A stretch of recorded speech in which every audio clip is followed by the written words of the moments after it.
더 가까이 와요. 그녀의 목소리는 떨렸지만 그 떨림 속엔 분명한 갈망이 숨어 있었습니다. 그가 숨을 들이마시는 순간 그녀는 단 한 치의 틈도 허락하지 않겠다는 듯 다리로 그의 허리를 단단히 감싸 안았습니다. 따뜻한 체온이 허벅지를 타고 전해지고 그의 손길이 허리선을 따라 부드럽게 내려옵니다. 이렇게 놓치면 안 돼요. 그 속삭임에 그의 눈빛이 짙게 번졌습니다.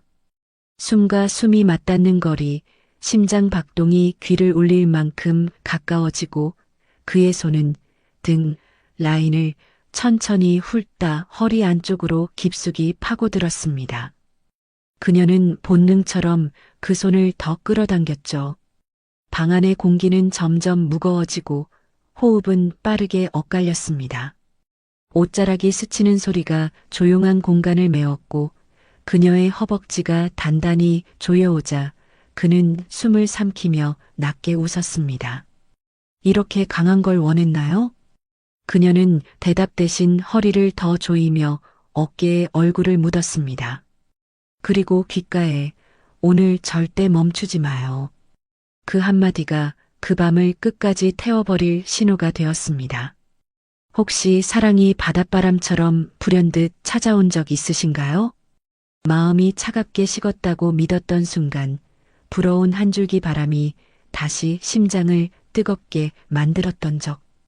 오늘 이야기는 충청도 끝자락 바닷가 마을에서 시작된 늦은 사랑입니다.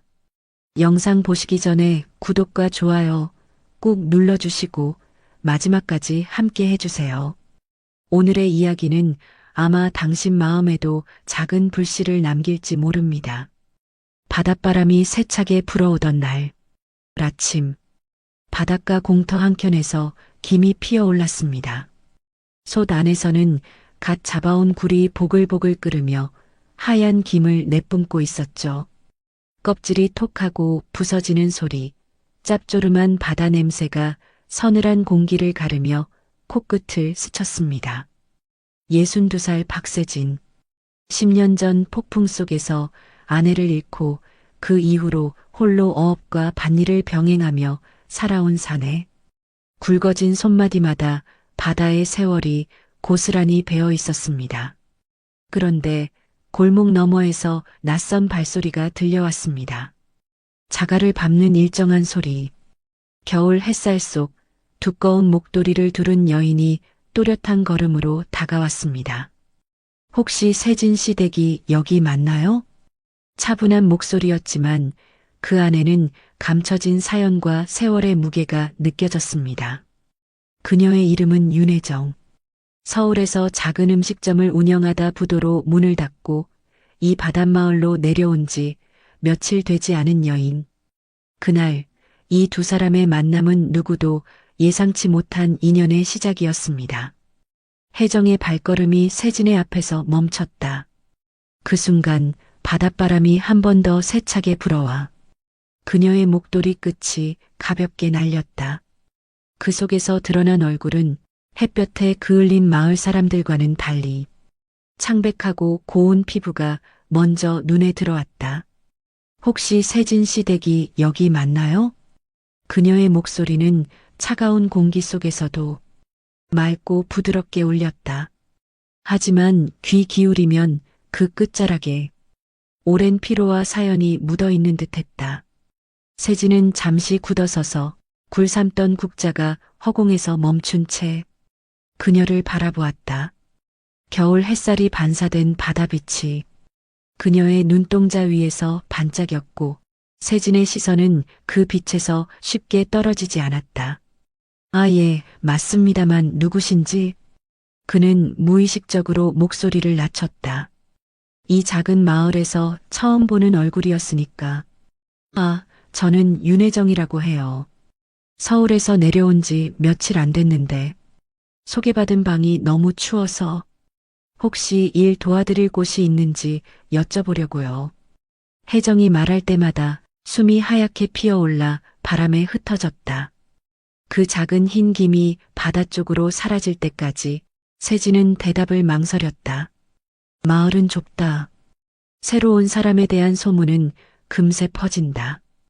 그녀를 집으로 들이면 이웃들의 눈총을 받을 게 뻔했다.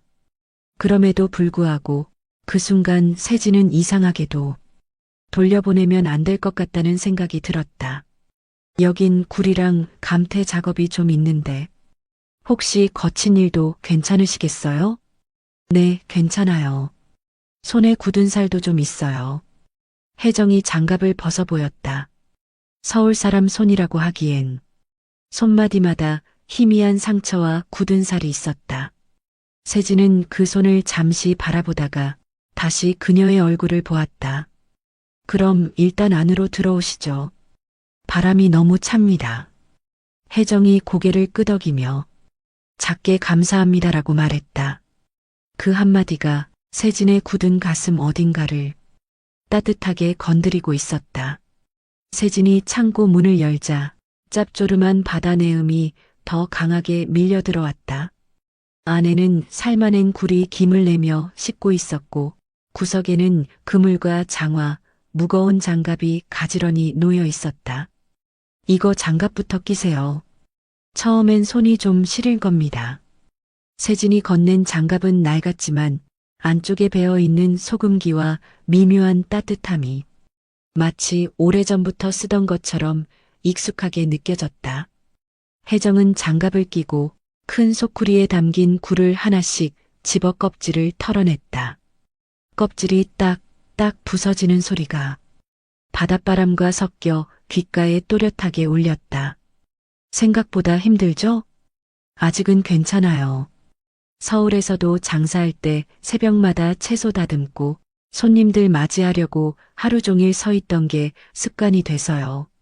세진은 잠시 그녀를 바라봤다. 바닷바람이 불 때마다 혜정의 머리카락이 흔들렸고 목도리 안쪽으로 붉어진 볼이 살짝 드러났다. 그 모습이 이상하게 마음을 편하게 했다. 굴은 너무 오래 삶으면 안 돼요. 김이 올라오면 불 줄이고 바로 꺼내야 맛있습니다. 세진의 설명에 혜정은 고개를 끄덕이며 손놀림을 조금 더 재빨리 했다. 굴이 탁탁 떨어져 소쿠리에 쌓일수록 그들의 대화도 조금씩 길어졌다. 혹시 혼자 사세요? 혜정의 질문에 세진은 잠시 손을 멈췄다. 예. 한참 됐죠. 바다에서 일하다 아내를 잃은 후로 쭉 혼자입니다. 순간 혜정의 눈빛이 잠시 흔들렸다. 죄송해요. 괜히 여쭤봤네요. 아닙니다. 살다 보면 다 사연이 있는 거죠. 그 말에 혜정은 미묘하게 미소 지었다. 그 미소에는 자신도 긴 세월 품어온 무언가가 있다는 듯한 알 수 없는 기운이 묻어 있었다. 바닷가 어귀로 갈매기 울음이 들려왔다. 둘은 잠시 말을 멈추고 각자의 손놀림과 그 소리에 집중했다. 마치 오래전부터 알고 지낸 사람처럼 불편함 없이 조용히 나란히 서서 굴작업을 마치고 나니 두 사람의 손끝은 차갑게 굳어 있었다. 바닷바람은 여전히 거세게 불었지만 창고 안엔 굴 삶은 냄새가 은근하게 남아 뱃속을 자극했다. 춥죠? 안에 들어가서 뭐라도 드시죠. 세진이 먼저 말문을 열었다. 그의 목소리는 바람 속에서도 묵직하고 안정적이었다. 혜정은 조심스레 뒤따랐다. 세진의 집은 항구와 가까운 언덕 위에 있었다. 낡았지만 단단한 목재문, 손잡이를 돌리자 안에서 은근한 나무 냄새와 바닷소금이 섞인 공기가 흘러나왔다. 앉으세요. 제가 국을 좀 데울게요. 세진이 부엌으로 향하자 혜정은 낯선 공간에 살짝 주저앉았다. 창문 너머로는 회색빛 바다가 잔물결을 일으키며 반짝이고 있었다. 잠시 후 식탁 위에 굴국이 담긴 냄비가 놓였다. 김이 모락모락 올라오며 마늘과 파, 갓 삶은 굴향이 방 안가득 번졌다. 맛은 보장합니다. 오늘 잡은 굴로 끓였으니까. 세진이 웃으며 국자를 들었다. 그 웃음이 순간적으로 방 안의 공기를 부드럽게 만들었다. 혜정은 뜨거운 국을 한 숟갈 떠서 입술에 살짝 불어식혔다. 입안에 퍼지는 짭조름함과 깊은 단맛에 자기도 모르게 작은 탄성이 나왔다. 아, 진짜 맛있네요.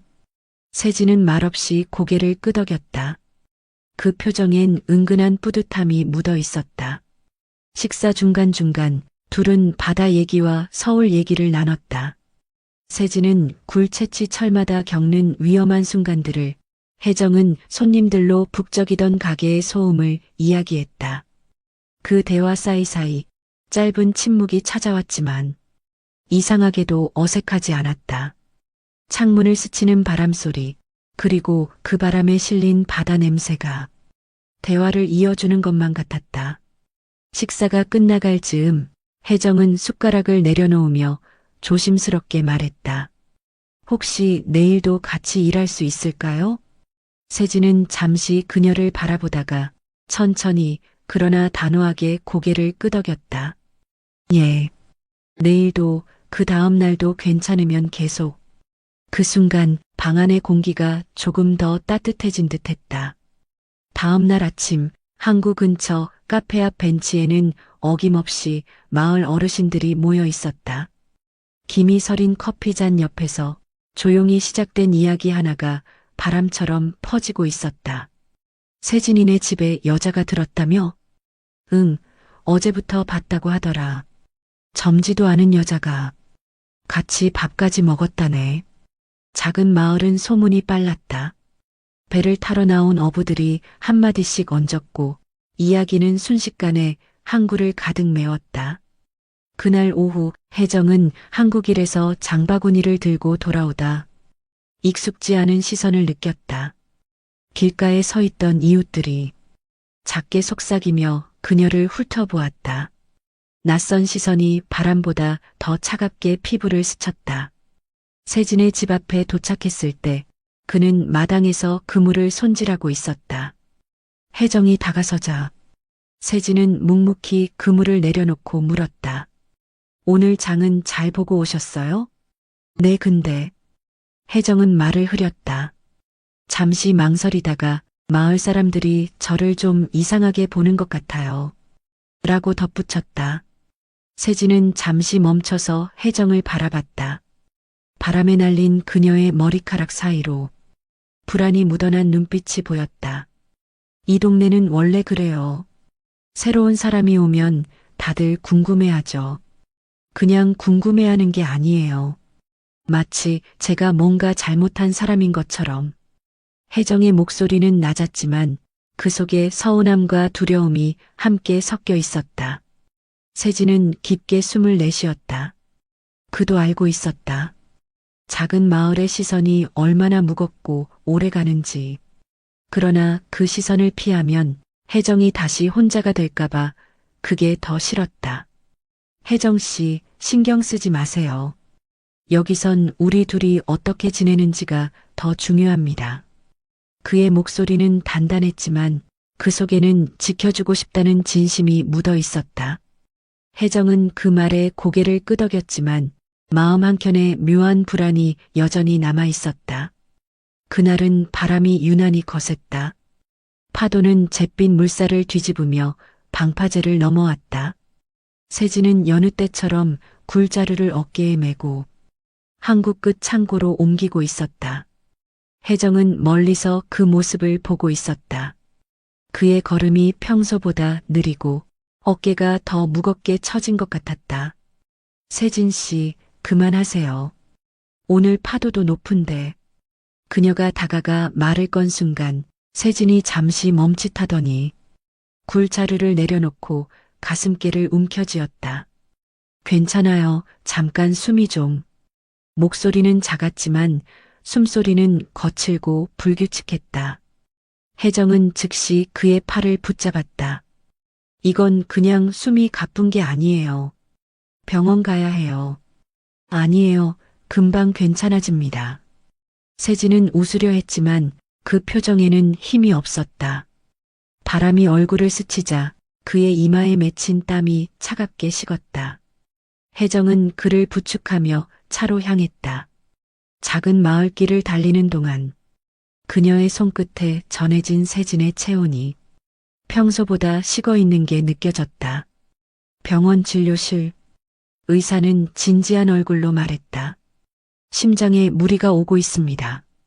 추운 날씨에 무리하는 건 절대 피하셔야 해요. 특히 굴 작업처럼 무거운 일은 당분간 삼가세요. 그 말을 들은 순간 혜정은 자신도 모르게 세진을 돌아봤다. 그는 묵묵히 고개를 끄덕였지만 그 눈빛엔 바다를 떠날 수 없는 사람의 아쉬움이 묻어 있었다. 병원 문을 나서며 혜정이 조심스럽게 입을 열었다. 이제부터 제가 더 같이 할게요. 무거운 건 절대 혼자 하지 마세요. 세진은 잠시 그녀를 바라보다가 바람이 스치는 목소리로 말했다.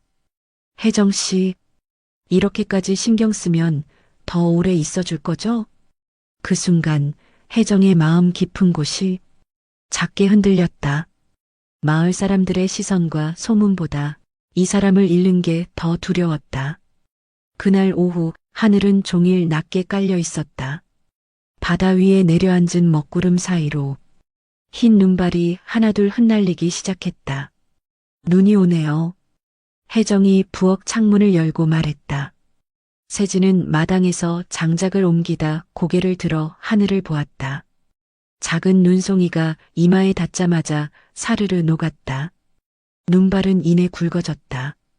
한국일과 마을 지붕이 순식간에 하얗게 덮였다.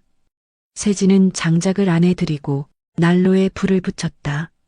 나무 타는 냄새가 방 안가득 번지며 찬 공기를 몰아냈다. 오늘은 밖에 나가지 말죠. 혜정이 말하며 찻주전자를 불 위에 올렸다. 물이 끓어오르자 은은한 차향이 난로 열기와 섞여 퍼졌다. 둘은 난로 앞에 마주 앉았다.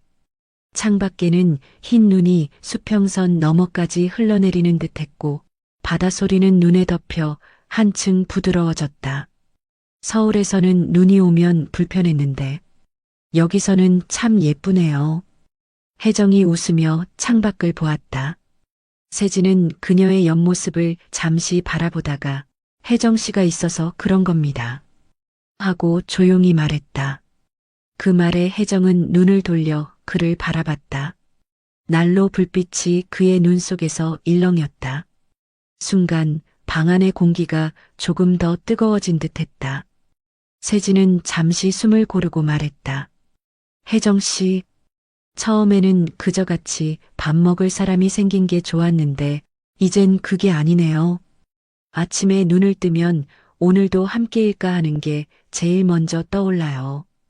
혜정의 가슴이 두근거렸다. 바깥의 눈발이 유리창을 부드럽게 두드렸고 난로 불꽃이 그 두근거림에 맞춰 춤추는 듯했다. 저도 그래요. 여기서의 하루하루가 너무 따뜻해서 다시 혼자가 되는 게 무서울 정도예요. 그들은 잠시 아무 말도 하지 않았다.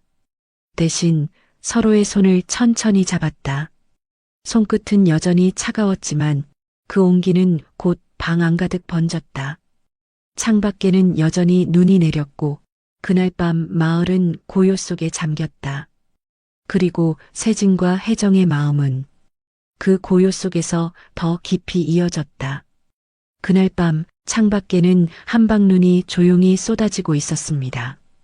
작은 창문 틈새로 스며든 바람이 방 안의 공기를 더 은밀하게 만들었죠.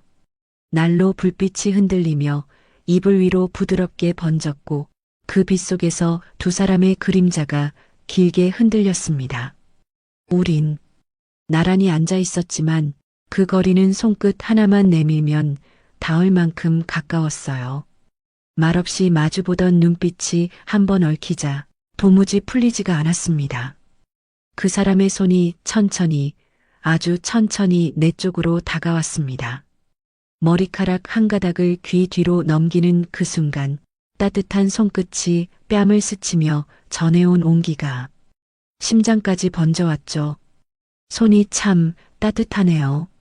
제가 그렇게 말했더니 그는 대답 대신 조금 더 몸을 기울였습니다. 이마가 살짝 맞닿고 짧은 숨소리가 얽히면서 방 안 공기가 묘하게 뜨거워졌습니다. 춥지 않게 감싸줄게요. 그 한마디가 왜 이렇게도 깊숙이 파고드는지 저는 모른 척 눈을 감았습니다. 그의 손이 제 손등을 덮고 손끝이 천천히 그러나 분명하게 더 깊이 온기를 전해왔습니다. 숨이 가늘어지고 귀끝까지 열이 오르는데 그 순간 세상이 멈춘 것 같았어요. 그는 제 귓가에 아주 낮게 속삭였습니다.